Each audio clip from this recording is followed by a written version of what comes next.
Bismillahirrahmanirrahim. Masuk surah yang ke-100 ni di ila fi Quraisy. Molek sikit hak ni dak. Kita ambil hak setia dah ada. Baca dulu dah. B, nampak B? Oh, comel ke main nampak. Surah Quraisy, mana dia kaum Quraisy. Orang Arab lah ni. Dia ada 4 ayat. Kita baca dah. Bismillahirrahmanirrahim.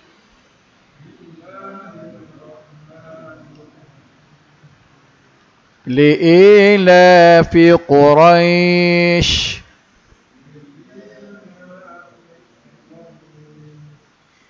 إيلافهم رحلة الشتاء والصيف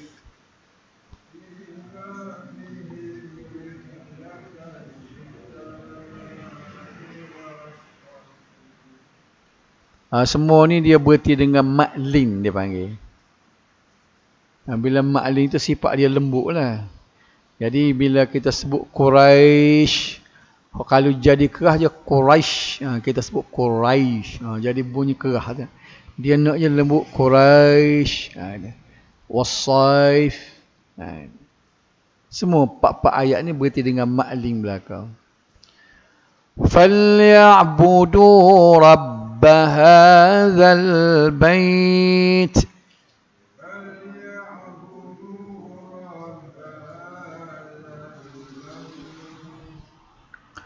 Alladhi at'amahum min ju'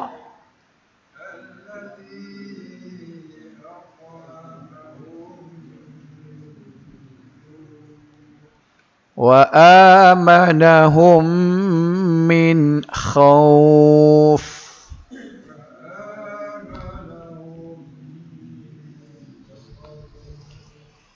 Okey. Ayat pertama kita tengok li'ila fi Quraisy. Li'ila ni maknanya kerana kebiasaan. Makna kalau ikut Kelantan kita kak, lagu ni sokmo-sokmo lah. Kerana kebiasaan. Maknanya lagu ni sokmo-sokmo lah. Gapo dia? Quraisy, kaum Quraisy ni. Jadi li'ila fi Quraisy terjemahan secara lengkapnya kerana kebiasaan kaum Quraisy. Menjadi kebiasaan kaum Quraisy. Siapa dia kaum Quraisy ni? Ialah bangsa Arab yang duduk di Mekah, penduduk Mekah. Duduk Mekah. Okey. Ayat kedua. Ilafihim rihlatash shita'i was-saif. Ilafihim, kebiasaan mereka itu rihlah, pelayaran, asyita, musim sejuk, was-saif, dan musim panas. Dia duk royak kebiasaan dia, tak digapo dia. Kebiasaannya iaitu kebiasaan mereka ni melakukan pelayaran.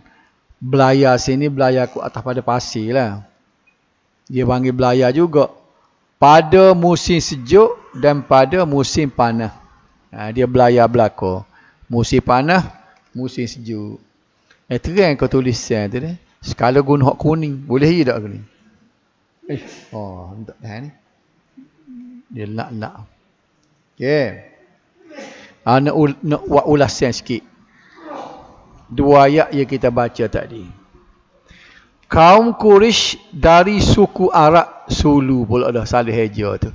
Suku Arab telah dipersatukan oleh pemimpin mereka Qusay bin Kilab. Oh, ni nama orang panggil hero orang Arab ni. Dia berjaya menyatu padukan bangsa Arab untuk mendiami tanah suci Makkah. Jadi dia kaum Quraisy ni, puak-puak Quraisy ni disatukan oleh Qusay bin Kilab. Jadi orang penduduk Mekah, mula meretah Mekah puak-puak dia ni. Ni pemimpin dia, Qusay bin Kilab.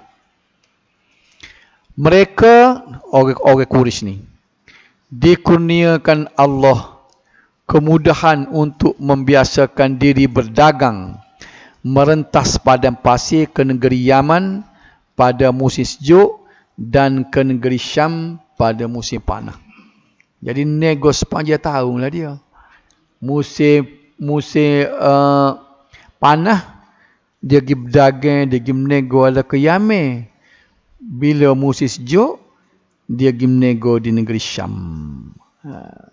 Budaya menego ni orang Arab lama lah. Dia jadi koprak dulu pada kita lagi. Masa ni bangsa Melayu tak ada dek lagi ni. Ada berkali di tanah Melayu ni iskim apa ni? Orang panggil apa tu? Orang asli lah. Negrito. Dok, kita ngaji sejarah dulu. Pribumi asal di semenanjung tanah Melayu ni ialah Negrito. Orang asli. Sejarah tak tahu bila dia bermula. Kata-katanya waktu tu hak anyuk daripada Afrika. Waktu jadi rambut hitam tu daripada Habsyah.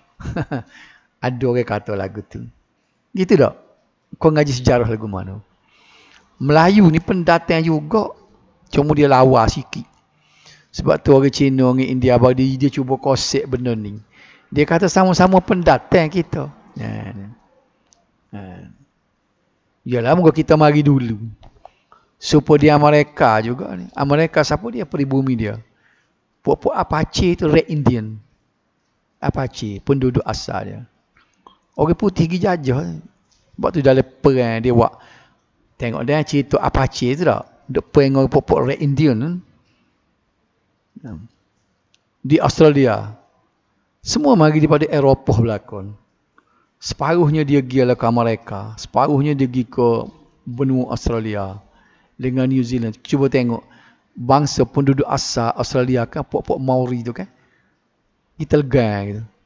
Ada baru ni masa pergi. Dia tunjuklah ni orang bangsa penduduk asal Australia ni.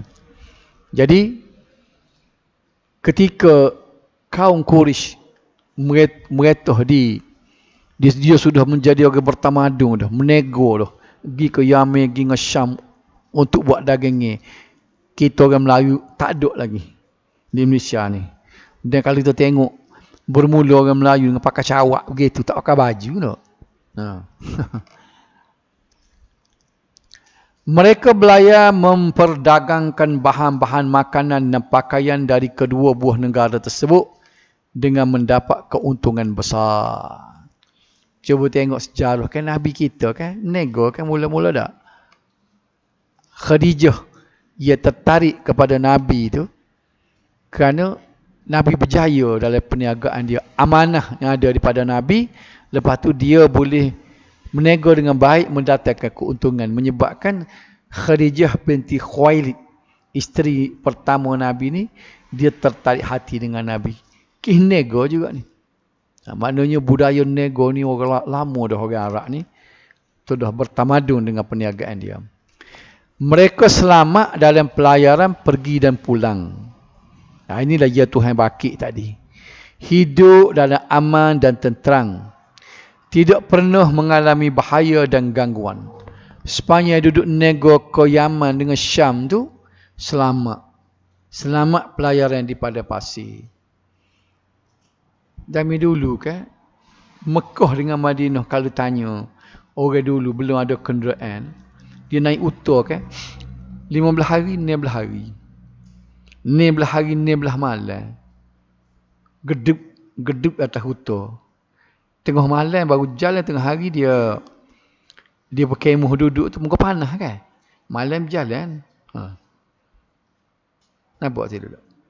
Jadi Itu tahun berapa tu? Dengan utah tu tahun 40-an, tahun 30-an. Kalau orang pergi buat haji tahun 30-an dulu duduk Mekah, duduk di Madinah lagi Mekah naik utah. Kan? 15 hari. Oh, seksa zaman dulu dak. Gak cuba kita bayar masa belum Nabi mula. Nak pergi menego, nak kedah pada pasir tu. Sebab itulah kita boleh nampak beruntuknya keselamatan pada masa itu. Moga tak tahu lagu mana keadaan pada pasir. Bukan jalan raya begini. Tengok atas batu, kat bukit ni. Nampak tak? Tapi dia jadi peniagaan dia tu boleh berjalan dengan aman dan tenteram. Tak ada bahaya. Satu anugerah daripada Tuhan lah ni. Kaum Quraisy dianggap jiran rumah Allah yang menjadi penduduk tanah suci dan merekalah yang memelihara kesucian Kaabah. Siapa lelah ni anak kunci Kaabah tu duduk kepada bangsa Quraisy. Dia turun temurun. Ada tu lelah ni siapa dia je bagi anak kunci. Teka Kaabah nak dibersihkan setahun sekali kena turut dia pergi buka anak kunci. Nampak di sini. Sebab dia ni dianggap sebagai tuan punya. Saudi bangsa Quraisy tak ada dalam ni. Saudi tu disebut kepada Malik Saud. Tak tahulah bangsa dia gapo dia. Orang lain dah tu Saudi tu sebab dia mari tu dia pegang kunci tu orang lain, orang bangsa Quraisy. Tak ada kena-mengena dengan Saudi. Dia pegang ni. Dia cerita kali orang-orang ni lah. Kalau kita tanya orang-orang duduk Mekah. Macam Dr. Basit ke apa. Bila kita pergi Mekah kan. Mutawih tu cerita benda begini. Dia kata bagi anak kunci ni ialah. Kita pun dengar orang ni royak juga. Mutawih ni royak. Dia kata pemegang anak kunci ni orang bangsa Quraisy. Dia kata. Oh tu tak tahu cerita siapa dia. Lala ni Quraisy. Dia orang bangsawan zaman dulu. Dan orang boleh kenal dia rupa-rupa yang comel. Di Madinah ke apa orang comel. Bangsa Arab dia comel. Quraisy. Saudi ni nak gelak sikit. Malik Saud ke apa kita tengok ni kan. Malik Faq ke apa ni. Ni dia berlaku macam rapasan kuasa juga masa tu. Malik Saud tu tak berapa cerak lah mana sejarah dia. Dia gapo dia ni hok nampak jelas sekalinya dia berjaya Malik Saud ni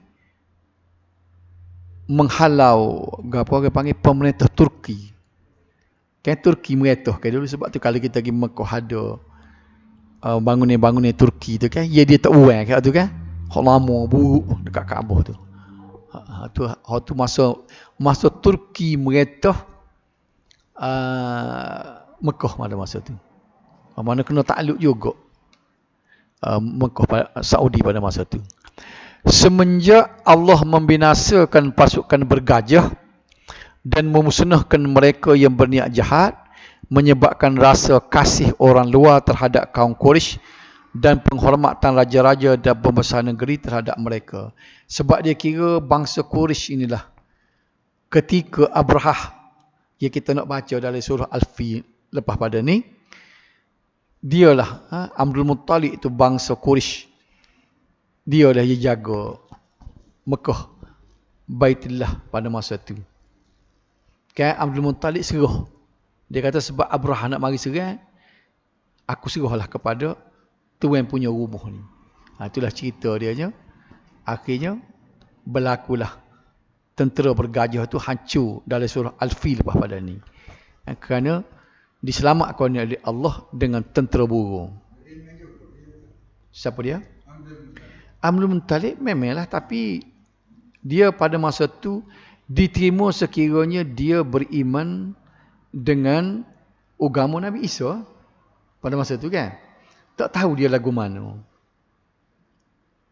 Lagu mana tu tidak dicerita kedudukan. Dia bertuhan ke Tuhan Allah? Dia beriman. Sebab dia yakin ada Tuhan Kaabah. Tu. Dia berdoa, dia tak ada kerana dia kata dia tak ada daya dan upaya. Kekuatan manusia, aku serah kepadamu ya Allah, mulah Tuhan punya rumah ini. Tapi syariat tu kita tak tahu. Dia tahu kepada syariat Nabi Isa. Oleh yang demikian bertambah makmurlah kota Mekah itu dengan perniagaan yang banyak beredar di sana. Mekah tu jadi berkat. Tanah ya kering, tak ada gabah satu. Pohon tamar aja tumbuh. Tapi kalau kita pergi, macam-macam buah ada. Buah timun pun ada. Buah timun Cina boleh tahan makan. Buah mangga ke apa. Sebab orang duk kutip bawa. Orang daripada luar bawa pergi Mekah. Sebab itulah Allah menyebutkan nikmat yang dikurniakan di sini. Jadi surah Quraisy ni Allah nak bangkit nikmat yang Allah beri kepada bangsa Quraisy ini.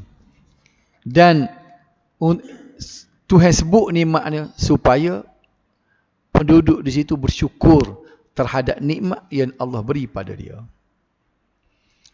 Baik, cuba tengok falyabudu rabb hadzal bait falyabudu, maka hendaklah mereka menyembah. Oleh kerana keadaan orang Quraisy begitu boleh berdagang dengan baik, duduk dengan aman sentosa, tak penuh mari bala tu, maka hendaklah mereka itu orang Quraisy tadi, ya Tuhan bangkit nikmat banyak tadi, menyembah. Sembah siapa? Rabba, Tuhan, hadzal bait, ini rumah. Maka hendaklah mereka menyembah Tuhan yang menguasai rumah ini, iaitu Kaabah. Okay. Cuba kalau kita tengok deh. Setiap kali kalau Tuhan bangkit nikmat dia, dia minta kita bersyukur. Siapa dia Tuhan saat ni? Tuhan yang ampunya rumah Kaabah saat ni, allazi, yang at'amahum, ia telah memberi mereka makan. Tuhan tu, Tuhan yang Tuhan punya Kaabah tadi, dialah yang telah beri orang Quraisy ni makan. Walaupun kita nampak kalau anak dia nampak ayah dia beri makan tak, penjaga dia beri makan, tapi hakikat sebenarnya Allah yang memberi makan. Min, daripada ju', kelaparan. Dia beri makan tak sewi lapar. Tuhan ni. Wa amanahum, dua perkara. Tika lapar dia beri makan, tika huru-hara dia tolong amankan daripada ketakut. Ketika takut min khauf, daripada ketakutan. Tika lapar Tuhan bangkit ni. Tika lapar dia beri makan. Tika takut dia beri keamanan ni. Tak adalah dua nikmat terbesar manusia.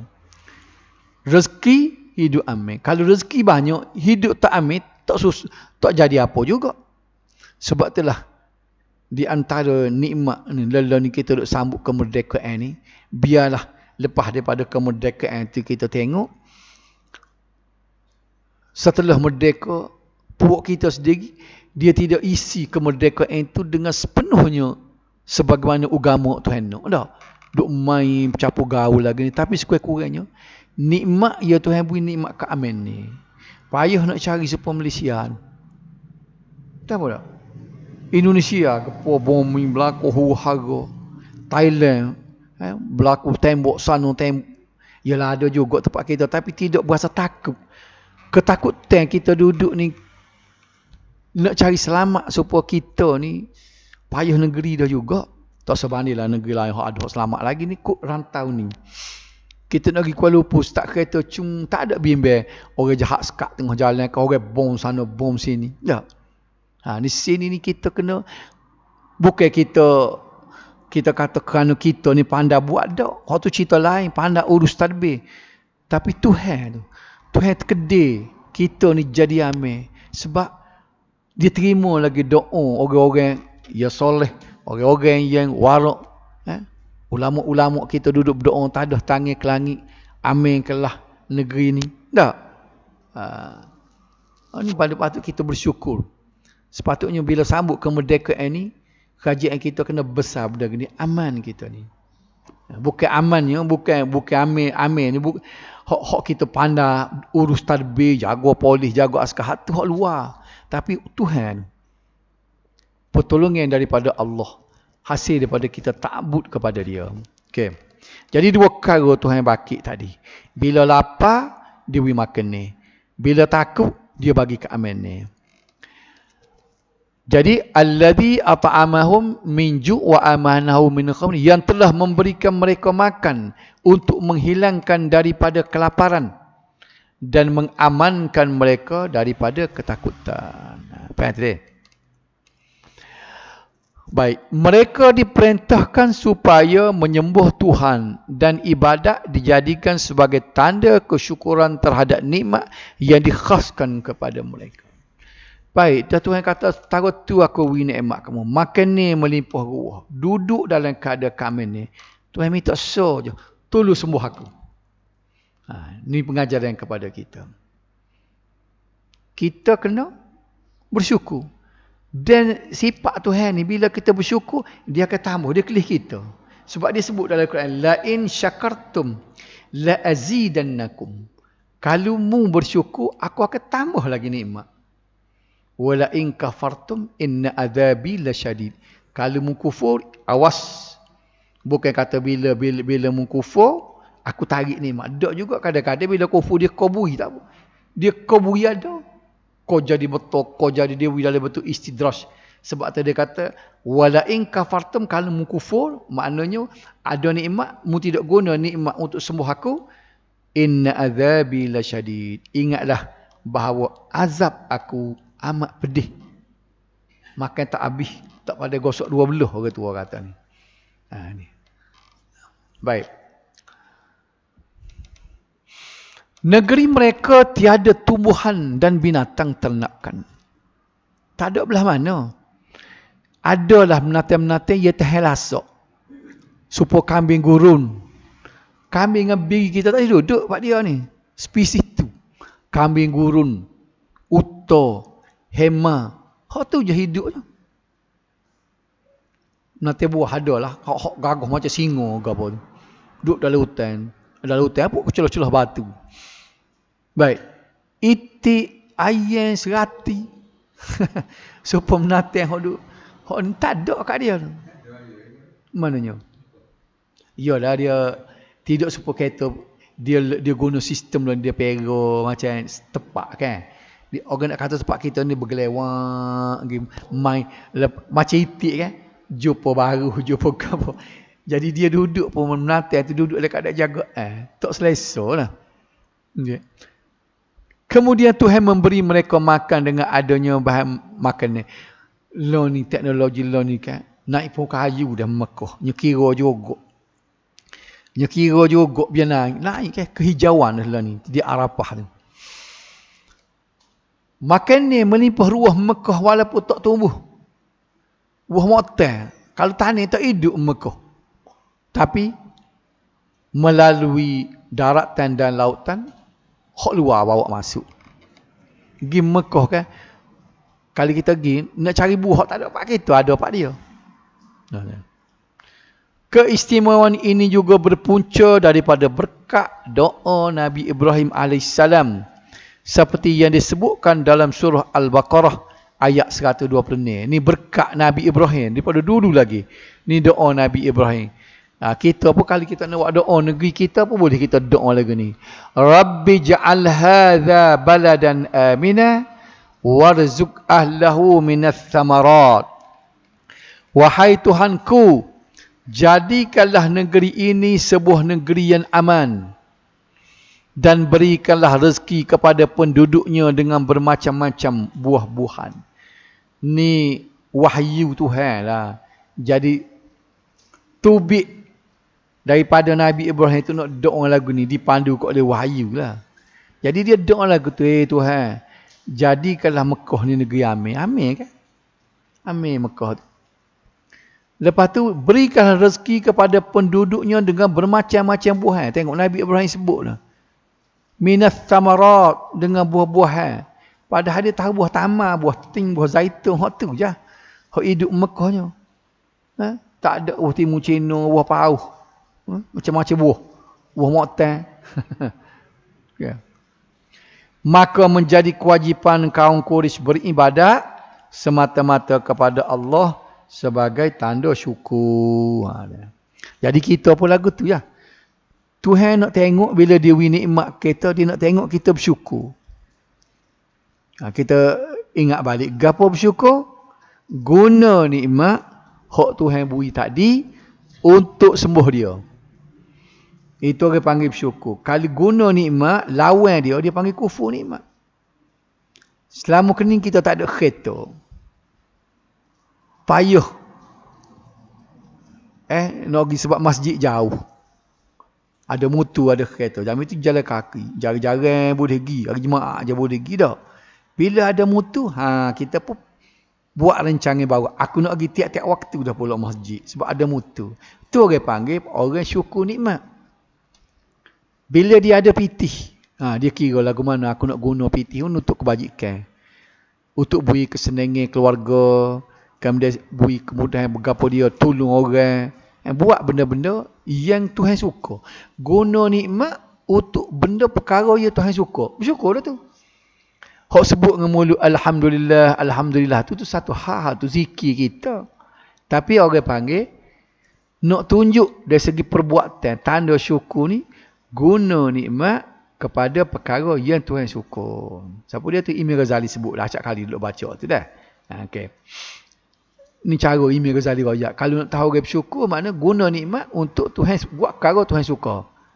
Isti'mala ni'matahu fi mahabbatihi. Guna nikmat kepada perkara hak Tuhan suka. Tak nak? Okay. Dia jadi terbaliknya, bila pitih kau banyak, kau culah semayang berjalan-jalan. Kau lorak. Pitih masuk 1 juta sebulan. Tak dan, duk kira. Pukul 10 tak klik lagi. Nak pergi semayang jemaah selama jauh sama sekali, tak dan. Dah. Nak masuk kuliah, nak bergapo, dah. Takut terlucu waktu. Takut 5 waktu pun terlucu. Dah sibuk dia. Musyawarah sana, korporat sana, gapo ni. Meeting sana, meeting sini, simposium ni, forum tu. Duk kejar benda dunia. Ni. Kau pitih banyak, kau culah dengan ibadat. Jadi terbaliklah. Kalau kita faham daripada, sebagai nak ambil iktibar daripada ayat ni, kewajipan kepada kaum Quraisy, maka kewajipan juga kepada kita, maka kita beribadat semata-mata kepada Allah. Tanda apa? Tanda bersyukur dengan nikmat yang Tuhan beri. Baik, bila sebut nikmat, tak nanti aku tak boleh nikmat lagi sebab tak kaya dah. Lo ni pada nikmat dah. Sebab wa in ta'udu ni'matallah la tuhsuha. Kalau mu nak hitung nikmat atas dirimu ni tak terhitung banyak. Acu duk cokoh, acu buat senaga. Gapo nikmat-nikmat ni kalau mula tok guru dia kata benda muju. Benda muju duk kita. Muju mata aku cerah. Muju sehat. Acu sebut berapa kalau nak senara tu kan. Tak habis pak cerah esok. Benda muju ada kita. Kenapa tak? Muju makan lalu. Tu benda-benda jelas tu. Acu sebut beberapa muju lagi. Itu maknanya nikmat. Sebab tu Tuhan sebut wa in ta'udu ni'matallah la tuhsuha. Kalau mu nak bilang, mu nak hitung nikmat Allah sesa, tidak akan terhitung. Okey. Ni ada lagi kena masuk ni. Dia 8 berapa ni? 28. Lagi sikit tengok baca ni. Boleh kita sambung ulah ayat. Lepas tu lepas 100 ni 105 pula. Ni pasal ada kaitan dengan tadi kan. Bangsa Quraisy tadi. Dialah yang ketika Abrahah pergi serang tu, bangsa Quraisy lah duk pegang Kaabah pada masa tu. Surah yang kelima ni nama dia surah gajah, Al-Fil. Orang kata orang putih ambil sini dia panggil elephant. Al-Fil tidak dekat-dekat ni be. Orang putih panggil elephant. Orang Arab panggil Al-Fil, dekat tu deh. Ni surah Al-Fil. Gapo dia surah Al-Fil ni? Alam tara kaifah lah.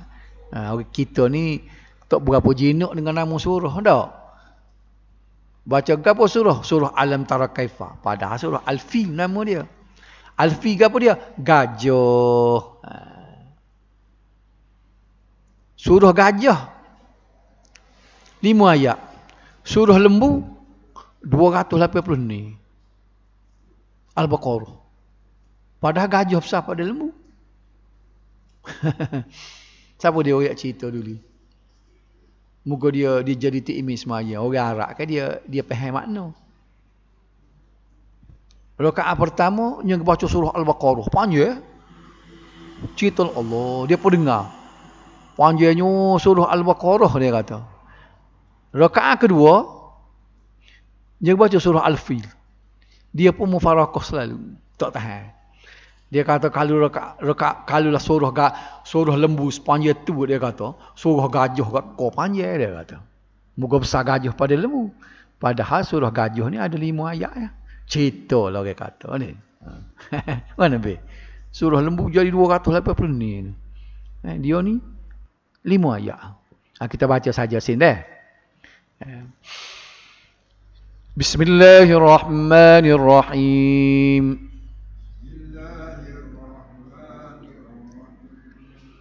Alam tara kaifa fa'ala rabbuka bi ashabil fil.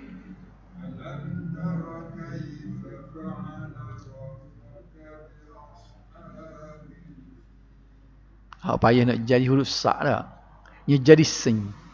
Adalah orang-orang setengah orang dia tak boleh sebut. Dia jadi bi asha, dia buat bas. Dia nak jadi bi as. Dia jadi bi as juga. Alam yaj'al kaidahum fi tadlil.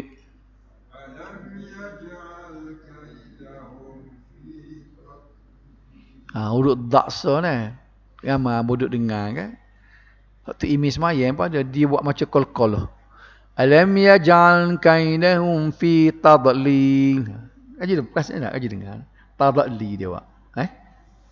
Padahal dia tak dibuka kol, dia kena dia huruf syiddah. Dia kejap. Fi tadlil. Kena belajar sebut tu dah. Jangan jadi alam yaj'al, huruf jin tu je memanglah dia nak kol-kol. Alam yaj'al kaidahum fi tadlil. Ramai awak lagu tu. Dah. Mana be? Dia tak boleh kata tadlil. Tadlil. Alam yaj'al kaidahum fi tadlil. Dah? Kemah tu. Kita baca sajalah ni, mungkin nak isi lah, habis ayat dah. Jadi minggu depan ni boleh baca terjemuh pula. Wa arsala alaihim tayran ababil.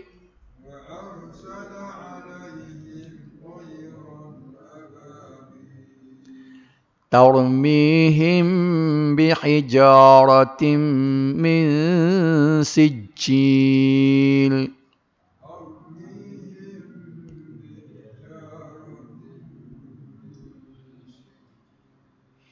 Ni soal lagi huruf ta, tarmi ni kan. Sebab ra tu kena tebal. Kita kena sebut tar. Nya jadi terbawa dengan huruf ta. Jadi tarmi. Dia bahasa nak kata ta tu dia kata tarmihim. Jadi tarmi. Sedangkan ta ni dia huruf istifa. Dia huruf lepeh ke bawah. Tar.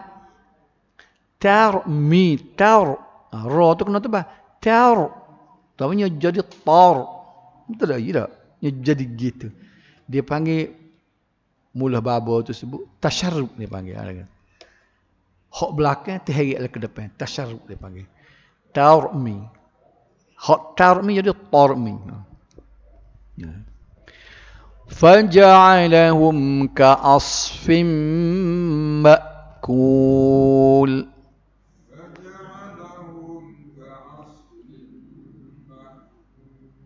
Ni ma'kul bukan ma'. Jangan bukan ain ni. Ma'kul bukan ma'kul. Okey, sekat ni dulu kita sambung insya-Allah minggu depan ni terjemahannya wallahu a'lam.